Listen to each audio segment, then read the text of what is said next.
morning, everybody.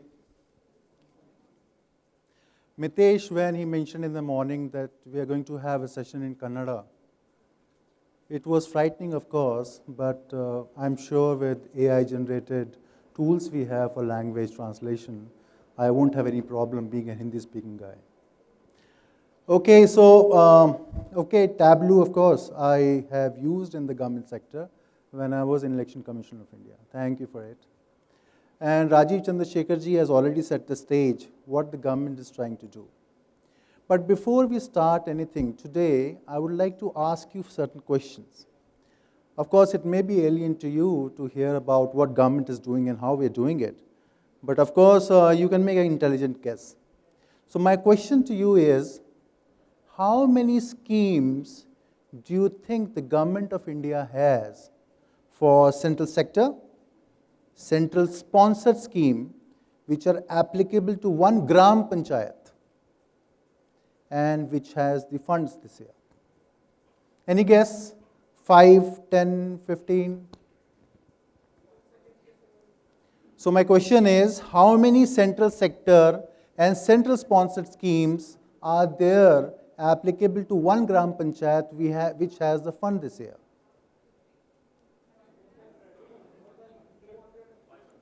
$500. Really cool. Well, when I used to give the training, I was working in Rural Development Ministry once upon a time. When I used to give a training to district collectors and I would ask them, they would be very skeptical and they will come and respond to me 10 schemes, 20 schemes. Very intelligent guess would go to around 50. Now that's the level where the government stands. The district collectors who are supposed to implement the schemes know these many schemes are available for the rural area. So what I did was, in the Rural Development Ministry, we had Prime Minister Rural Development Fellows. We brought them all together and asked them to generate all the schemes which are available. Find out from the survey, find out from the schemes, what are the schemes applicable to the Gram Panchayat. And we were able to find out 121 schemes which are applicable to one village and which has the fund that year when we did that exercise. Now we extended this, we sent across these fellows. Now please imagine this is the data we are trying to collect.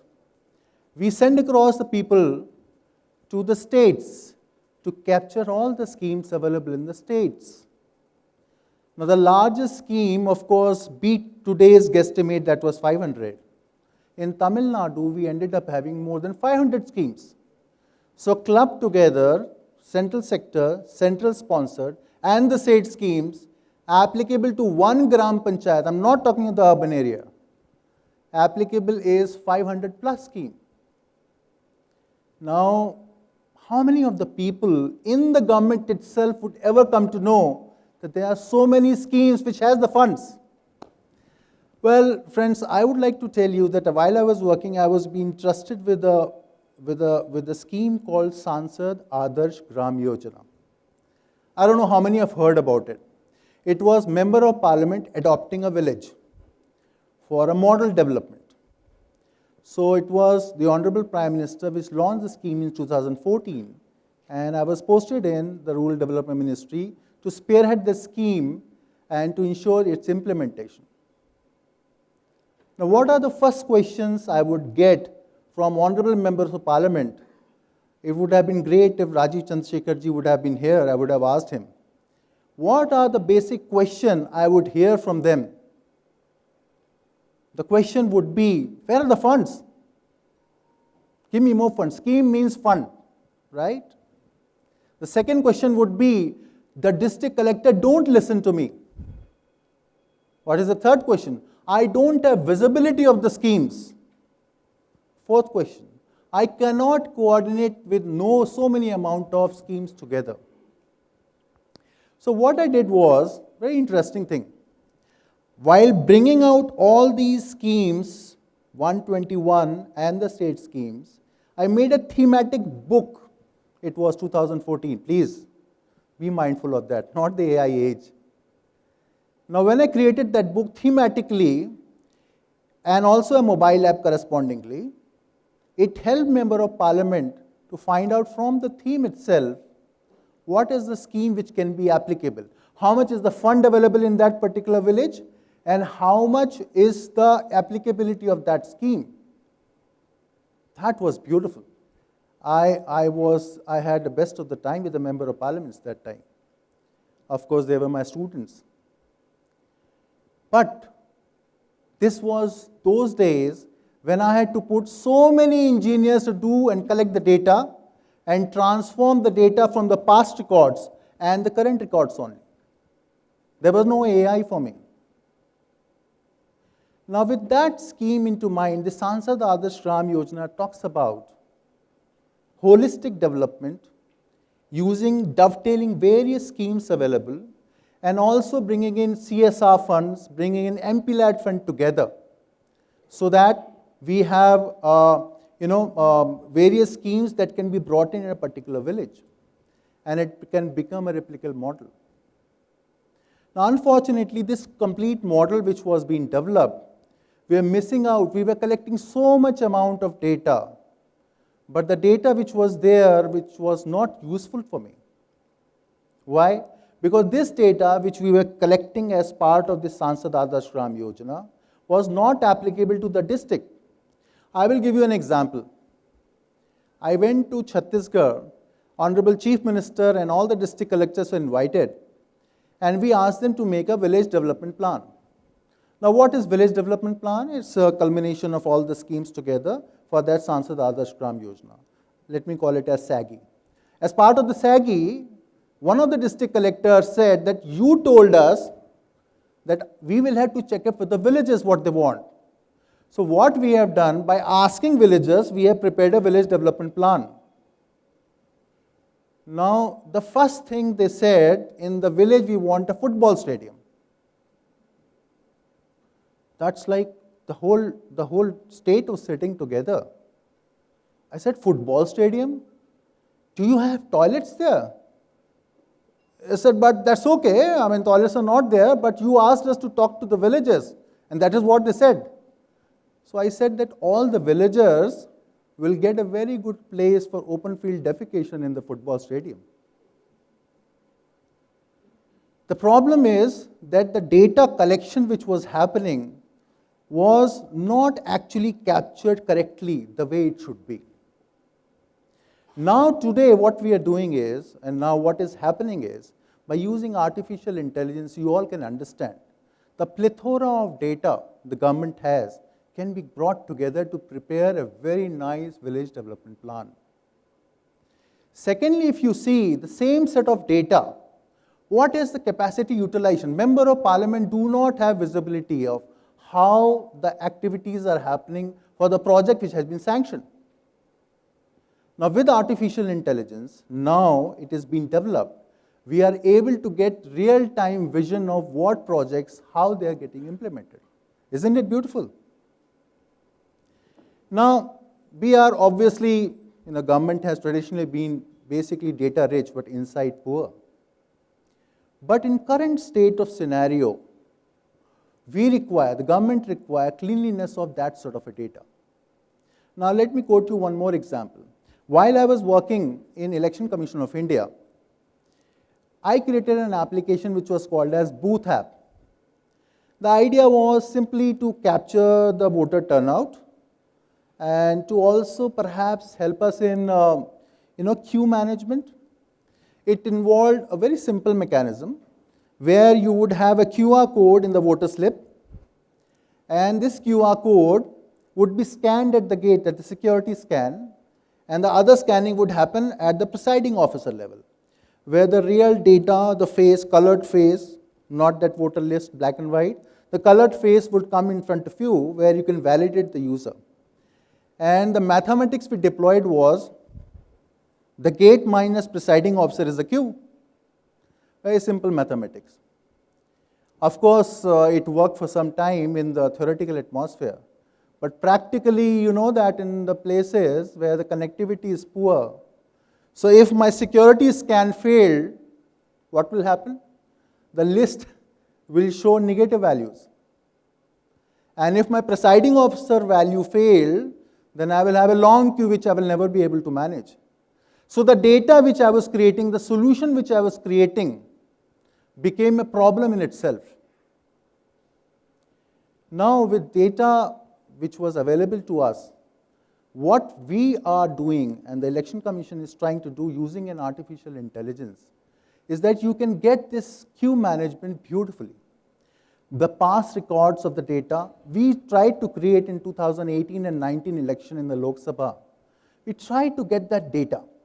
What was the data about? We will capture the data about past records of that polling station, the general behavior that used to be in the polling station, the voters around, the queue management incident, the speed at which the polling is happening in that polling station, the number of EVM machine failing.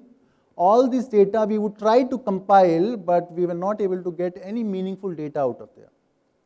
So the data now in today's world, using the artificial intelligence, the government is venturing into an area which will help in doing the beautiful queue management. The users, the voters at the home will be able to get the information, what is the queue in the polling station, what is the best time to poll. Similarly, what we were capturing the data was that you have a queue in the voter list. Let's say you are 33.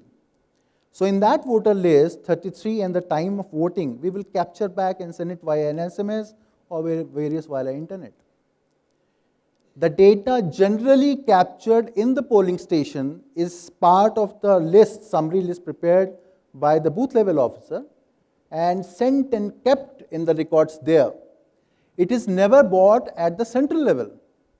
But with this booth app, we were able to capture this information that what time you have voted. You can think about the amount, 64 crore people voted this year. If this set of data is available, what all we can get the benefit? We are going to get the benefit about the gender base, what time the men are voting, what time the married women are coming to vote, what time the old age people are coming to vote, what is the speed of voting. I can have a complete matrix which can display. As a user, as a voter, what you can get an information. You can get when have you voted earlier, how many elections you have voted. Even I can tell my parents also that I have voted 7 times. This set of information hitherto was not available with the government earlier, which is now getting captured as part of the system. So what I see is we have data analytics. We were trying to do data analytics by way of bringing in a lot of engineers and certain set of tools during those times. With that, we were able to capture the data sets and bring out a visualization of this information. But now with the use of an artificial intelligence, the data analytics have become AI analytics. Now the AI analytics automatically create the patterns and connects the dots for us. In one of the systems which we tried to create for the Election Commission during that time itself, we were able to capture the information of weather, the parking space available at that time, the traffic condition of that particular polling station. All of it actually we were trying to get information together. And now with the use of artificial intelligence, it is very, very easy for us to visualize what will be the estimated time for you to go for polling. So these two examples which I had quoted had actually told that the government is now venturing into an area which was hitherto non-AI. Having said that, yes, of course, I know there's a lot of problem in adoption of AI, especially in the government sector. In artificial intelligence, there's a word called artificial. And for us, government has to be real. It has to be transparent. So there is a fundamental disconnect when we talk about artificial intelligence in the government. And the adoption, of course, we have the data, but the data is is fragmented, is outdated, and sometimes it is incomplete. But the data is huge. If we can bring in the AI into data capturing and cleaning, that will create itself is a big boon to the government itself. Now, second problem what we face in the government sector is about the resources which are not available, the tools are not available. The third biggest problem which we face is a cultural issue. Now, in cultural issue, the government, as I said, need to be 100% perfect, at least on the papers. When we start, we had two major things in the government. First is that has to be nearly perfect, 100% perfect, of course. And secondly, the transparency of the data, how it is getting generated. How the outcome is generated, the report has to be clean, that this is how we have been able to process. In the latest neural engine days, we know that there are certain areas where we are not able to capture this information. And because of this bottleneck, the government sector, the government organizations are having problem in adopting artificial intelligence. Now, this is a time where we can always say that we had the large fish which will capture the small fish. But now it is the fast fish will capture the small fish, the slow fish. The government has always been a big fish. Now it's going to be fast fish also by the use of artificial intelligence.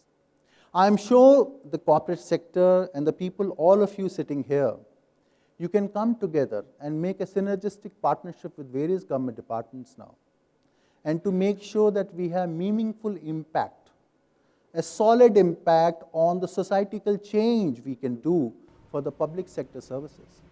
We can bring in innovation also. This is where I would end my day today, where Peter Drucker always said that we have to create our own future. And this is what, as a public sector leaders, we have to do, that to bring in all the stakeholders together, the products available in the market today, and the information which you have in the field at one place, so that we can create a government sector environment which is helpful for all. Thank you very much.